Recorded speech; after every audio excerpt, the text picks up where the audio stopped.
Hello ladies and gentlemen, Big Daddy Top Hat here, welcoming you to another edition of Fighting Game Thursday.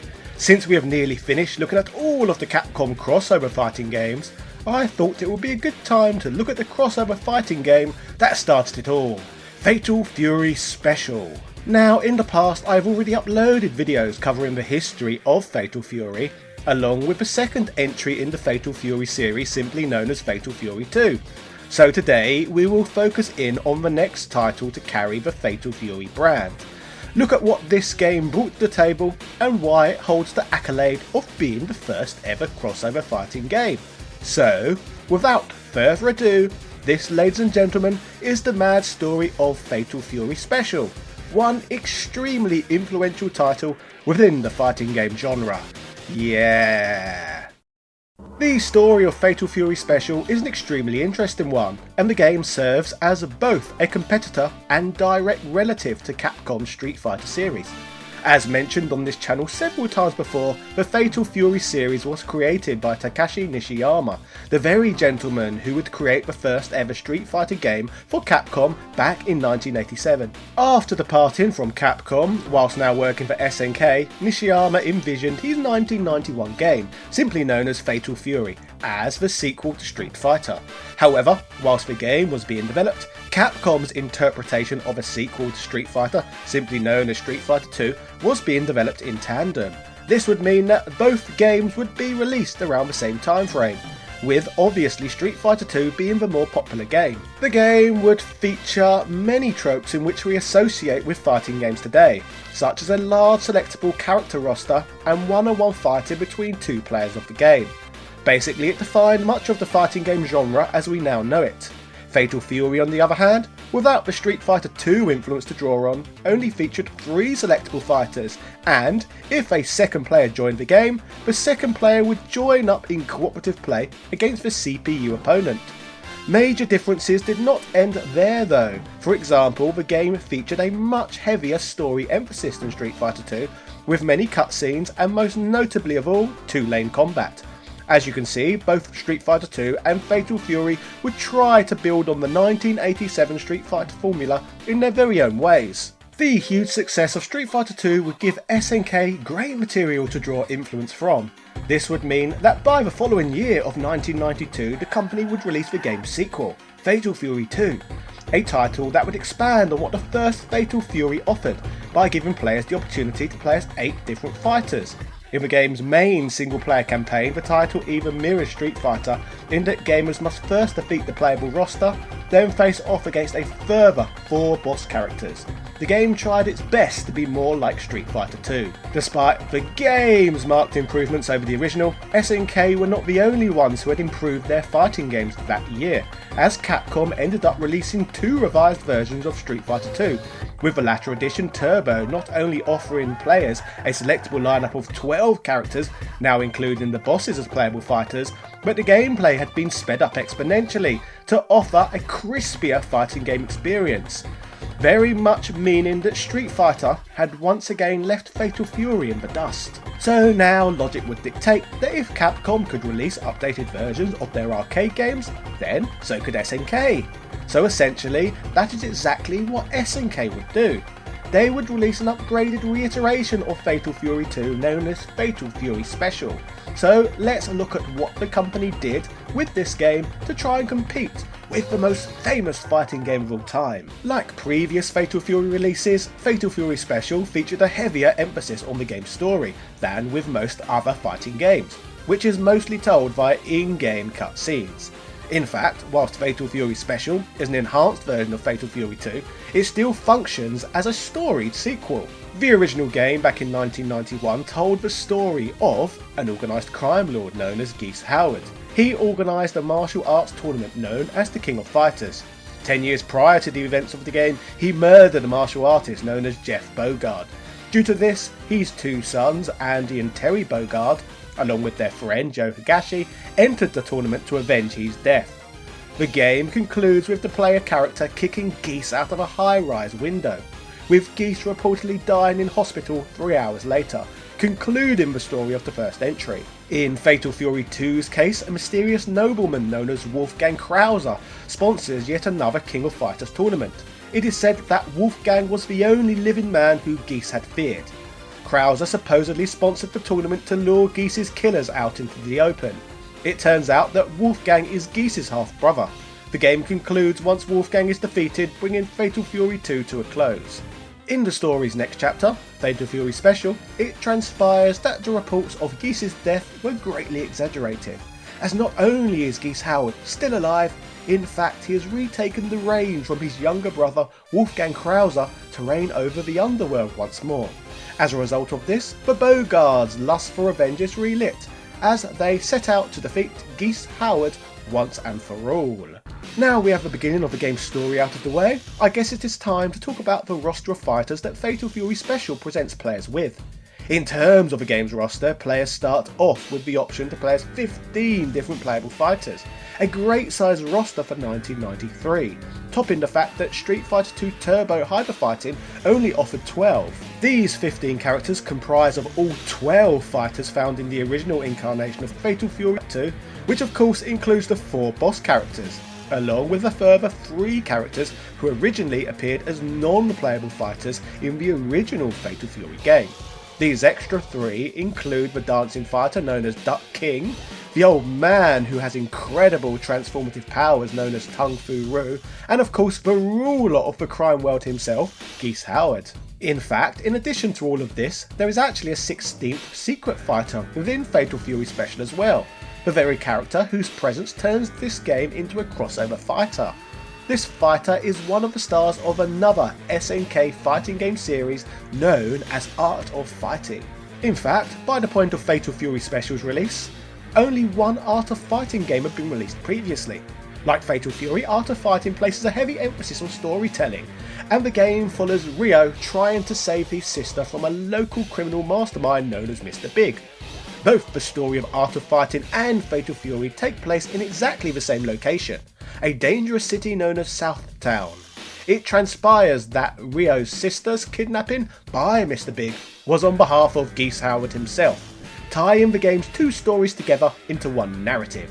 These are crossovers done right. In a full playthrough of this game, in the closing stages, players must defeat both Geese Howard and Wolfgang Krauser to complete the game. However, if a player is capable enough to complete the entire tournament without losing any rounds, then this is when a secret encounter takes place against Ryo Sakazaki. After defeating him, a cheat code can be entered to allow Ryo to become a playable fighter as well. Ryo's appearance within Fatal Fury Special was clearly a very influential one, as 1 year later, with the release of Super Street Fighter 2 Turbo, Capcom would also make the decision to include a secret boss fight at the end of their game, in the form of Akuma. And even more importantly than this, it is said that the popularity of Ryo's appearance in Fatal Fury Special was the main inspiration behind the King of Fighters series, SNK's entire crossover fighting game franchise, and perhaps the most famous ever fighting game series created by the company. All of this started with Ryo's appearance in Fatal Fury, but we will get into discussing the King of Fighters series in future videos soon.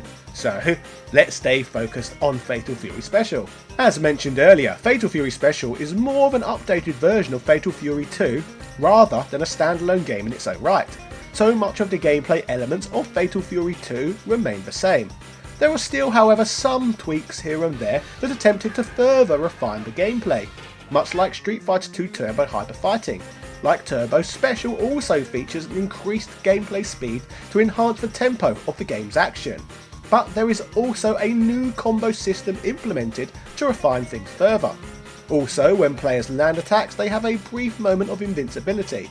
The number of line move attacks within the game has also been increased. For example, lone line jumping attacks are now possible. Further to this, aesthetically, all characters who did not appear in Fatal Fury 2 obviously each have a brand new stage backdrop to accompany each of them, refreshing the experience even more. This refined Fatal Fury game was positively received by gaming journalists on release, with of course the Neo Geo version of the game being the most polished one. In fact, EGM would refer to it as one of the best tournament fighting games out there, loving the large roster of characters, new backgrounds and music. Fatal Fury Special offered one of the best fighting game arcade experiences in 1993. Like all other SNK arcade fighting games we've looked at on this channel, the game was also ported to a number of home consoles, away from the Neo Geo itself.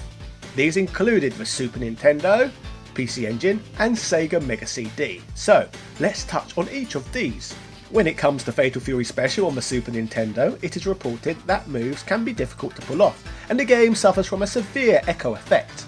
EGM would look at this game too, noting that whilst the graphics weren't as good as on the Neo Geo hardware, they are still relatively sharp for a Super Nintendo game, overall confirming that they believed it to be a good conversion. GamePro on the other hand hated this port of the game, criticising the title's special moves for cheaply trying to make the game more balanced between players of different experience levels. Next Generation did not like the game either, claiming that sprite-based 2D fighting games were a dime a dozen, and in spite of the impressive Dolby surround, all this one really has going is its sheer size. I guess size does not matter, according to game journalists then. I wonder why they would choose to make such claims. Dicks. The Sega Mega CD port of the game would receive mixed to negative reviews, with the conversion often being criticised for missing animation frames, background elements being missing in action, and the music being reportedly weak and garbled.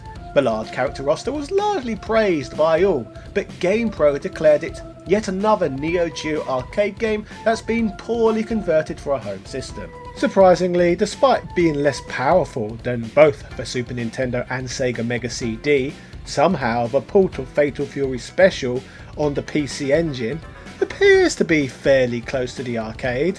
However, it is definitely noticeably slower, but certainly very impressive for such an early console. Finally, away from the home console versions of the game, there was also a handheld version of Fatal Fury Special released on the Sega Game Gear of all things.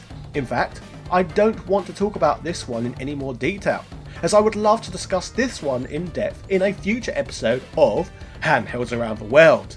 But can I at least say, isn't she lovely, ladies and gentlemen? Is this or is this not one of the most brightly coloured, beautiful looking games you have ever seen running on such basic hardware? This is a bloody Game Gear game, people. Isn't it beautiful? Let's cover this one in an exotic location in the future. Yeah! To summarise today's video though, Fatal Fury Special was an important chapter in SNK's history, not only on being able to rise to the challenge and to continue to compete with Capcom and the Street Fighter brand, but also in the fact that this was the game that inspired the King of Fighters series and fighting game crossovers in general. No matter what way we look at it, Fatal Fury Special's long-term impact on the industry is undeniable.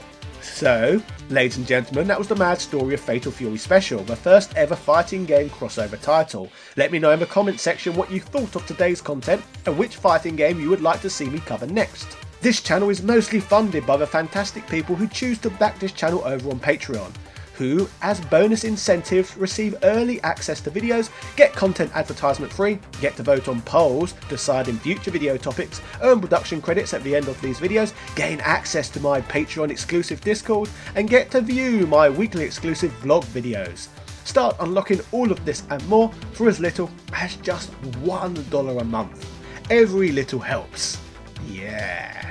Speaking of patrons, I would like to thank all of you for making these videos possible. So huge shout outs go out to Sebastian Velez, Carl Johnson, Hero Polo Lopez, Joseph Rasmick, Doug Perkins, Ego, Alethea Swanson, Angel Light 85, Zombie Quang DX, Azrael Warakai, Brian Barry, Camber Rambo 82, Carlos Domingos, Computer Man, Daniel Daly, ECU Professor, Evan Border, Gary Pinkett, Gianni V Santizi, Glenny Glenn, Hamid Musa, House of a Ted, Joaquin Varela, Jordan Durant, Keith Ferguson, Lars Zondervan, Matthew Robinson, Michael Cullix, Nick Daniels, Philip Mampf, Prince Knight, Princess Zana, SpongeMat B, Timothy W Haskins II, TOG Driver, Synth Spaces, A Murder of Crows, Adam Adam Castin, Adrian Hannington, Andis Rainsberg, Andrew Bazanski, Andrew Pearson, Antonio Rodriguez, Bernard Ng, Bubba Kitty, Chris Fisk, Chris Marjorie, Chris Cool, Craig Jenkins, Crazy Yarl, Dan Barlow Jr., Dan Van Dam, David Bow, Francesco Lacriola, Gregory Smoragiewicz, Hans Christian, Ivan M, Jake Whitford, James Bishop, James McDonald, JB, Jassy Tay, Joel, John Bates, Kings Knight, Langston Miller, Lobster Puncher, Lewis Viant, Luke Canava, Marco Soto, Marvin Aroliga, Master Jinx, Matthew Rindle, Mean Machine Dean, Michael Hall, Mike Bruno, Noob, Paul Elliott, PlayStation's Better, Posty XL, Punky Dudestar, RetroVersion.com, Richard Stu Stewart, Rick67, Ron Stard, Sarah Powell, Soraya H. Al Sarai, Stephen Lewis, Time Lord Soundwave, Tom Elliott, Vlaming Renee, Wazzo Jugs, and Zai. Thank you, all of you, so much.